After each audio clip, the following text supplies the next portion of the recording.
Another day, another trellis. So I just wanted to do a quick episode on this unverified axe. And I had 5 cuttings, so you can see I planted 4, and I'm gonna graft one just as it uses rootstock. Now, what I wanted to show you is this. Now I've already cut off 2, but this is just too many. So I want to channel the growth upward as fast as possible.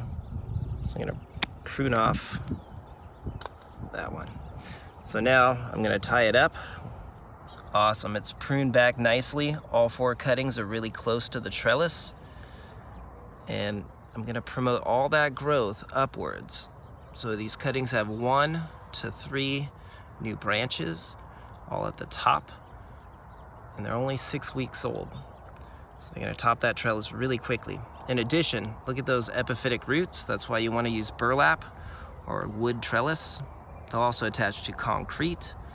But what the benefit of that is that as they grow onto there and develop, they'll hold the plant onto your trellis, and you can apply a foliar spray or water it with a hose to provide additional water and nutrients to the plant. So yes, I'm hoping to get flowers and fruit here, definitely, hopefully next year.